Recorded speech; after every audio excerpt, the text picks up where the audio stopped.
I just want to ask, where do you see the future for the L2 ecosystem or blockchains in general? Well, we are firm believers that embracing a real operating system and mainstream software components and stacks like we do is the future of Web3. And it's hard for the current smartphone developers to create more sophisticated apps.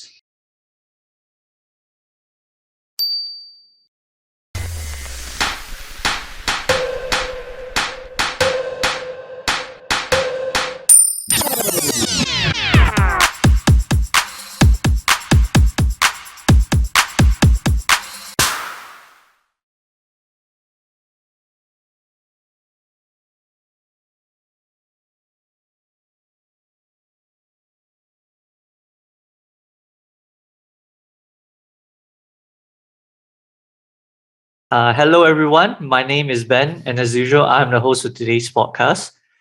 Today, we have a very special guest. His name is Erick De Moura, the co-founder of Cartesi.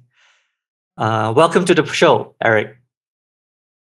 Thanks, Ben. It's a real pleasure to be here with you and eager to go through the questions and have a very good conversation. Yeah, for sure. And as usual, before we begin, I always like to start with asking about our guests, about where they're from. So could you tell us a little bit about what you do, what your background is, and how you got started in crypto? Of course. So I'm originally from Brazil. I had more than 20 years of software engineering experience throughout my life. Actually, I was entering school back in Rio de Janeiro when the internet was giving its first steps. So it was a very interesting time. I had a chance also to, during my undergrad, spend 1 year at UCLA, where I also was with very good friends that ended up working with me at Cartesi. One of them is a co-founder as well, Diego Nehab. And yeah, I dedicated most of my life to software engineering. Also traveled the world a lot, became a digital nomad, running my own software business, had my software agency a few years before I entered crypto. Yeah, so Erick, I want to ask, what drove you into crypto? What was the changing point where you thought to yourself, wow, okay, I need to get into this industry? Yeah, so I think it was around early 2017 or even before that I started to see these things happening around Bitcoin, all the talk around Ethereum as well. And back then I was buying some crypto, selling, trading just for fun, just to understand the mechanics of all of it. And then I started to develop some code to help me to connect some exchanges, gather some data to make some decisions. And at some point, I started to read more about Bitcoin, the white paper, and also about Ethereum. And then I had a very strong calling to just really delve into the stack, because I saw something that was really new was happening with the emergence of blockchains. I think that's kind of it's a similar story for a lot of us.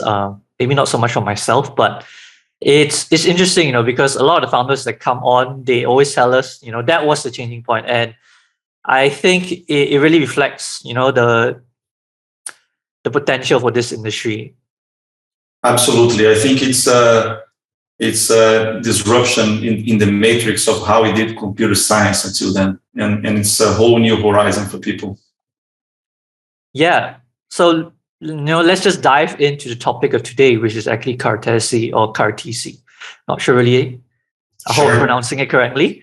For the uninitiated, can you tell us a little bit about Cartesi and what it is?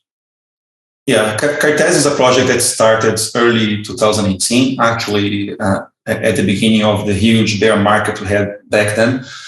And our idea was to tackle the problem of scalability, because until nowadays, it is a huge topic, right? So we understand that if you don't solve scalability, we're not going to have massive adoption for blockchain. So we wanted to get into the scalability realm, but we also identified an opportunity that no one was looking at, namely to bring a real operating system and the mainstream software stacks to the world of smart contract developers. Because it's quite inconvenient for people to develop in Solidity and with restrictions of the EVM and the immaturity of the tools. Mm-hmm. So we wanted to bring a virtual machine that would allow blockchains not only to scale, but also smart contract developers to code with the tools that they are used to. So that's what I've been doing. There's a lot of research around, and right now I'm getting closer to testnet.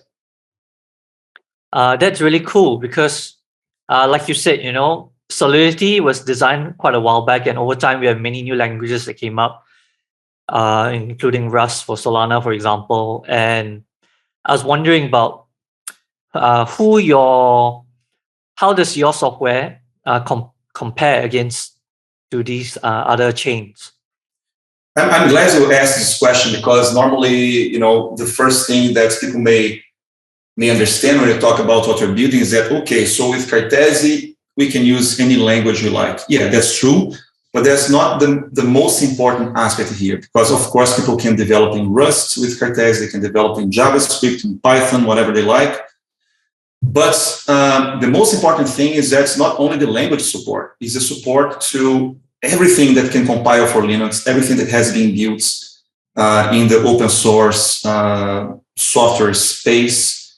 You can imagine that all software that people develop nowadays is based on so many libraries, components, services that have been built previously by other people, right? So we're not only bringing the languages. Our idea is to bring to smart contract developers all the software stacks that are available today in the open source world.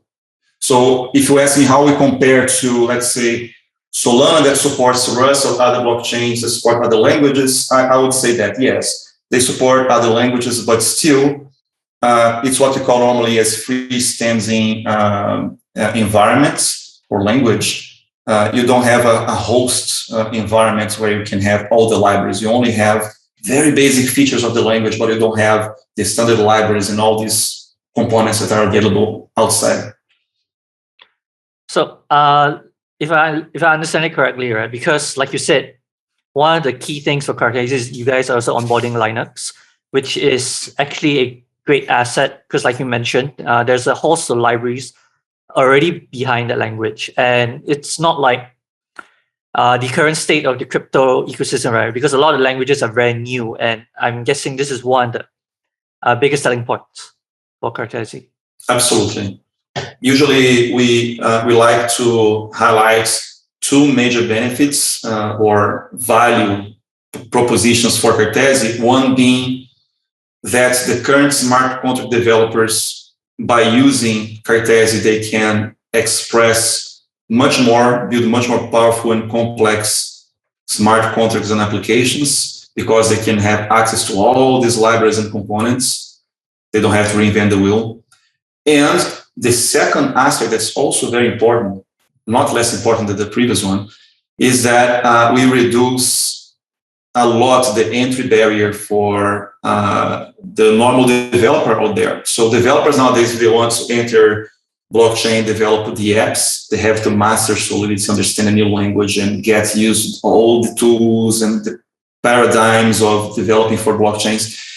And it's a tremendous shortcut when you can just use the tools and all the software and languages and components you are used to. So we expect that will reduce a lot the entry barrier for blockchain. So obviously, one of Cartesi's value proposition is like lowering the entry barrier. But could you provide some context on? I'm not sure whether the team has the figures or maybe you've done some research or studies on this, but we always hear about a lot of people wanting to come into blockchain, or this is the next internet 2.0 or 3.0 or whatever we want to call it. But how much has it been of a barrier for existing developers outside of crypto to come in? Is the barrier big? Are there actually a lot of developers that want to come in but can't because they don't want to learn a new language? Yeah, that's a very fair question, and I think the short answer is only time will tell. Right, so being very frank with you, we have been using Cartesi really believing that it's a necessary step for a broad adoption of developers. But that's a bet, and only as we put things out there for people to try and developers to get into it, we're going to have real feedback from the world. However, one thing that's very interesting that's happening right now is that we are already working with several teams and software companies who are developing prototypes, smart contracts with Cartesi rollups, and they are very excited, and they are doing things that would be basically impossible to do on any other smart contract platform. There are integrators that are saying, wow, this solution is going to cut costs a lot for our company because we don't have to hire specialized talents that knows Solidity. So yeah, we are already having examples, real life examples of developers getting really excited about this. So we've been talking a little bit about from the developer point of view, right? But I'm sure Cartesi is also an L2 on ETH, and aside from all the developer incentives and all that, the other big part of building a blockchain ecosystem is obviously the users. So my question to you is, what separates Cartesi from other existing L2 solutions like Arbitrum and Polygon? The usual suspects. Yeah. Good question. In one sense, we are developing a scalability solution, just like other teams are implementing rollups, like Matter Labs, you have ZK Sync, you have Arbitrum, you have Optimism. Now Polygon is also entering the game with their own rollup solutions. So there's a lot of investments in the rollups space. And it does make sense, right? Since when Vitalik laid out this rollup-centric view, we see this race for good rollups implementations, and that's going to make a huge difference. So in one sense, Cartesi is developing also a rollup solution. We actually do optimistic rollups, which is one way of approaching rollups. And we are actually solving the computation scalability very efficient in a very efficient way with Cartesi rollups, meaning that you can run smart contracts that have a very complex computation, exceeding by orders of magnitude whatever you can run or express on the blockchain. So yes, Cartesi, just like other rollup solutions, is a scalability solution for greater processing, reduction of costs, and all these good properties that you find in rollups like Arbitrum and Optimism. But the main thing here to highlight is that the feature that we bring that is different from all the other platforms is that the other platforms are normally focusing on the EVM and Solidity, and we are focusing on bringing a virtual machine that people can actually use in Linux, right? So on the one hand, we're solving the scalability issue. On the other hand, it's quite unique. There is no competition. We're the only team doing this, bringing an operating system for people to develop their smart contracts. But yes, we opted for optimistic rollups. There are technical reasons for that. It would be impossible to do what we do, bringing a real operating system using the ZK rollup approach.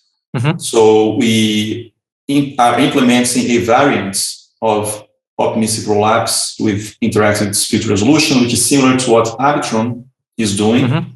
And also Optimism now is also starting to develop this. Gotcha. I think there are also a number of L2 solutions that are pivoted off the original Optimism solution, right? I think Metis as well has done their variation of their own EVM machine. Correct. So, that's very true. Yeah. Yeah. So yeah, okay, we talked about what Cartesi has to offer, and you know, you guys mentioned that you are approaching the testnet soon. Do you have any timeline when that will occur? Yeah, it's very tricky to work with timelines in the crypto space. Yeah. You look around, all the projects around, like Ethereum has been delaying ETH 2.0 and staking for so long, right? It's very hard to predict and estimate times because the research is very complex. And several other projects also have hard times meeting deadlines. Cartesi has been doing very well with meeting deadlines. However, last year we had to delay the release of Cartesi rollups. And back then we decided to, instead of giving firm dates, we switched this strategy to give a lot of transparency to the community, to release very frequently the updates and let people try things out with, and we will also release reports and codes and everything for people to see the progress as we go. And this has been working very well. And we are right now very close actually to coming to a version that's testnet ready. Very, very, very close to that point. Right. Looking forward to that. Yeah. I just want to take a step back, right? So we talked about Cartesi as an L2 solution, but within the wider context, there is a lot of L2 solutions. And not just L2 solutions, there's a lot of L1 solutions. And there's some argument that L2 solutions are part of the Ethereum community, but I like this. I see them as separate chains on their own because it's a separate community, it's a separate ecosystem. And one of the questions that people ask is, isn't there too many L2s now, or isn't there too many L1 solutions now? And one of the problems with this is that it fragments liquidity, it fragments the limited ecosystem, because there is basically more chains than what the community actually needs. So that's one of the arguments out there. And I'm asking you, what do you think about this? Yeah. It's a good question, and yeah, there are several technical details on this conversation. But I'd like to highlight a few things that I think are important. First of all, when you run rollups, layer 2 or even layer 3 on, let's say, a chain like Ethereum, you are inheriting the strong security guarantees of the base layer, right? That's why you do rollups. But then, yes, when you're running things, let's say, inside of Arbitrum or Network or Optimism, you can think that the liquidity is fragmented because now you have parts in Optimism, part in Arbitrum, and so on. The good news is that there is a lot of good research happening on how to efficiently migrate assets from one rollup to another rollups, or from the rollups back to the base layer, and back and forth through the usage of, let's say, liquidity providers or other strategies in the consensus of the layer 2. So there are efficient ways for you to counter that problem. Whereas when you think about multiple chains, we have a huge technical issue and security risk when you are passing assets around from one chain to the other. You see very frequently, you see problems in bridges. This kind of unfortunate incidents happen every once in a while. And the thing is, it's very hard to make a secure bridge across layer 1s. On the other hand, bridging rollups that are running on the same base layer like Ethereum is extremely secure. So you don't have the security problem that you would have interoperating or sending assets from one layer 1 to another layer 1. So that's a very positive point for this ecosystem of chains running on top of a same base layer. because you retain the strong security even when you're communicating across these rollups. And you have this methodology that I said before to make things much more efficient for applications to communicate across rollups, to send assets across rollups, and so on and so forth. So actually, I'm very positive about this rollup-centric future for blockchains. Gotcha. Okay. I want to go back to Cartesi, right? Because, there are a lot of chains recently that have been talking about integrating smartphones, especially on Polygon and Solana, which is quite an interesting thing. I wasn't around then, but I've heard this was done way back as well in 2018 or 2019, if I'm not mistaken, with an older chain and phone. What are your thoughts on this? And, is Cartesi looking to do something like this in the future? Yeah, I think there is so much to be solved on the back end and smart contract side, right? So right now, Cartesi in the short term is focusing on the back end, on the smart contract platform. We need to make that environment much easier and much more efficient for developers to create the new Web3 applications, right? Mm-hmm. We are not in the first moment looking forward to focusing too much on the front end. That may come down the line. But what we really want to do, which right now, is to remove this huge barrier for people to develop smart contracts. Mm-hmm. There are things that you can do in terms of partnership with hardware manufacturers. That's something that we have been thinking actually from the beginning of the project.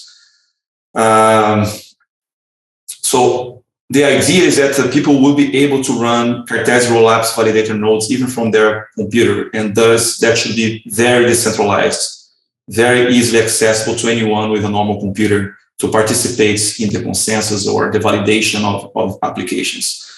But there is an interesting line of research or possibility to involve hardware manufacturers to create specialized hardware for more efficient validation of Cartesi machines. Basically because we decided to implement our virtual machine based on the instruction set architecture called RISC-V, which is an open standard by a Berkeley team, and that is being really more and more adopted recently. So our VM is based on the RISC-V standard. And there are companies, for instance, that implement computers, hardware, that are RISC-V. So one possibility is that at some point we start to talk to these hardware manufacturers to look for interesting opportunities. You earlier mentioned something about ZK. ZK saying the zero proof knowledge form of blockchain, and it's quite interesting because over the past few weeks or months as well, ZK proof has been becoming a lot more popular, or at least a lot more well known in the space. And considering your background in building a blockchain network and L2 solution, I just want to ask, what are your thoughts on this trend? Do you think it's going to stay? It's a sticky point for users, and kind of a tougher question here, but if you had the option, would you consider doing ZK proof for your own chain? So ZK is almost like magic. It's a really beautiful technology.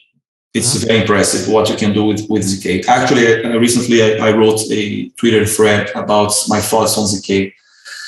But and I'm absolutely sure that ZK rollups is the best solution for a range of the apps, particularly the apps or smart contracts similar to the ones that we have today for DeFi.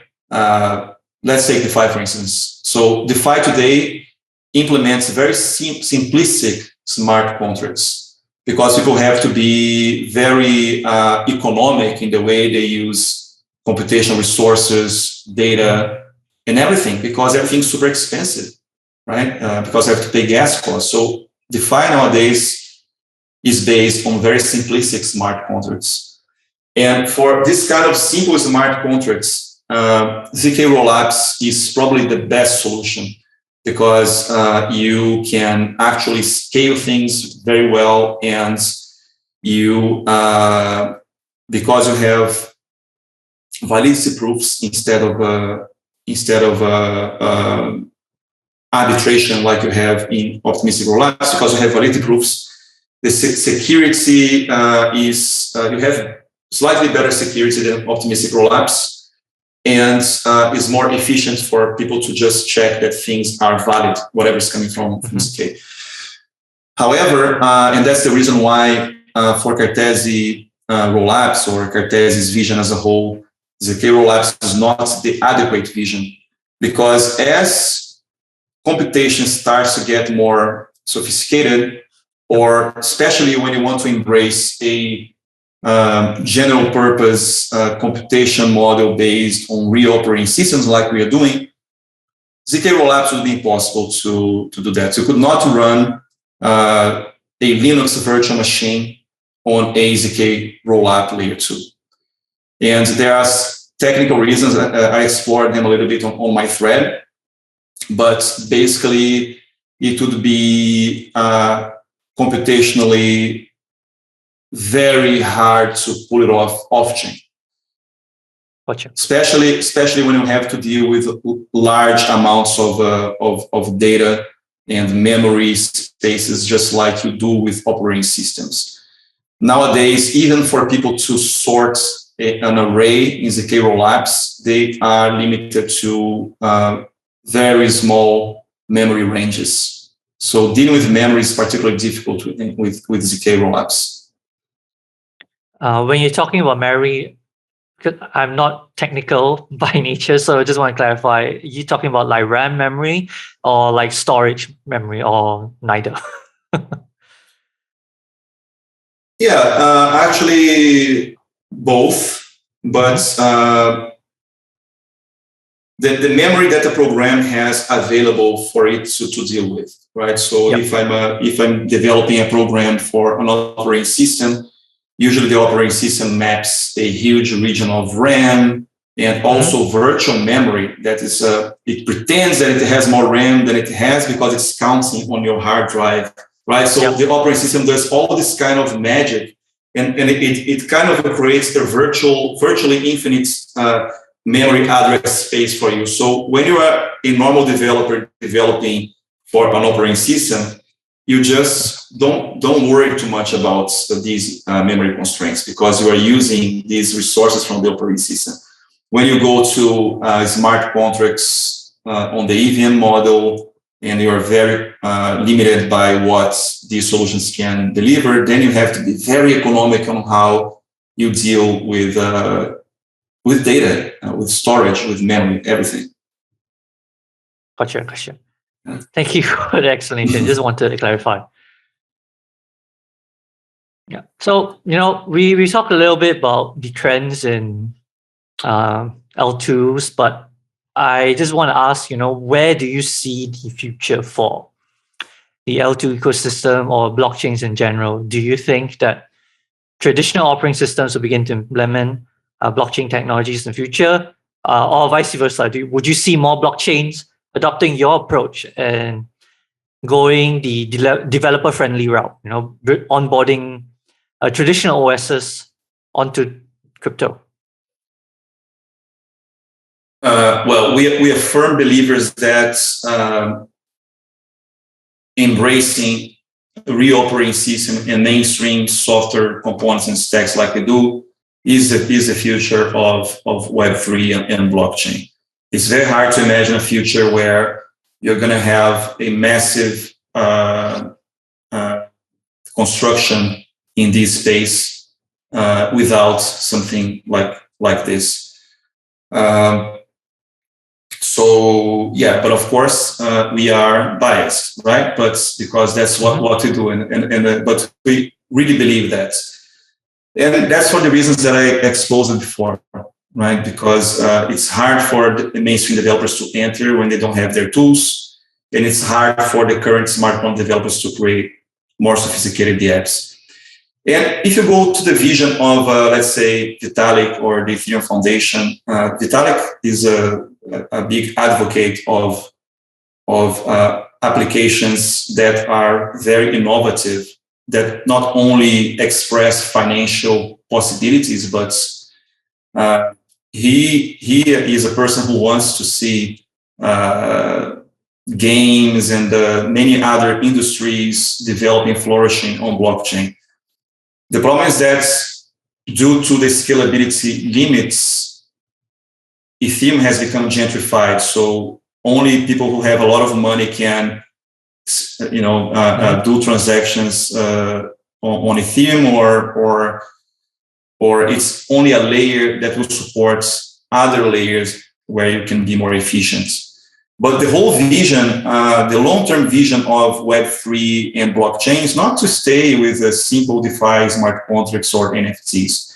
We want to see much more sophisticated applications that bring big user bases, that bring much more value than the value that you see nowadays. Nowadays, what we see on Web3 and crypto is basically a bunch of applications that people may interact for financial reasons, right? Because they want to play these financial instruments, financial products, trade NFTs, or get loans. So I'm waiting for the day when Web3 will start to onboard users, just like Web2 does. Users that are coming to Web3 because they have useful things to do on Web3, not only to play with money and try to make some bucks. So we have to get there, and in order for us to get there, we need to solve the scalability issue. We need to solve the environment that the developers have to develop these applications. Because only if you solve these two things, then you can have fresh, creative minds from the development world to come and build these new things that you're waiting to see. Excellent roundup of the whole podcast, actually, Eric. Thank you. I think we covered quite a lot for today. So I just want to end on this last note. Awesome. Is there any question that you want me to ask, but I didn't, but should have? Or in other words, is there anything else you would like to share, before we end? Yeah, I'd like to share one last thing, something that I have been thinking a lot recently, that normally we see blockchain tech as something that will disrupt the world in many ways, several industries. But I see blockchain tech and Web3 as a great way for developers to recover, to realize their dreams and recover a lot of agency. They can come up with new ideas. They can gather like-minded people around the world, visionaries and other pioneers, and even form a DAO if they want, and fundraise much more easily through the tools that we have on Web3 nowadays. So it has never been easier for coders around the world to really get empowered and pursue their dreams with Web3. So, and that's something that really excites me, as I have been a developer throughout most of my life. And I think that's very important for a developer to really be working on something that they are passionate about. And what we're trying to do at Cartesi is to really bring developers back to the front seats and empower them and give them the tools so they can more easily realize their dreams. So I think that's the last thing I wanted to say. Coders, right? So we're all about coders around the world. Yeah, like you said, builders are underrated in the space. A lot of people think about retail and the users, but builders are as equally important, if not more. Absolutely.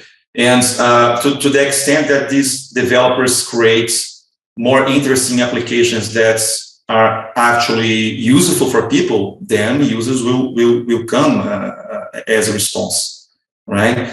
So in the end of the day, Cartesi is a platform not only for developers, but we are working for it to be a backbone of a very important part of Web3 in the future, with lots of users and developers and visionaries benefiting from it. I believe we've covered all we wanted to today. Thank you so much, Erick, for coming on. Thank you, Ben. It has been a pleasure to be here with you. For the latest crypto prices, visit our website. If you haven't already, make sure to subscribe to our YouTube channel to keep up to date on the latest crypto trends.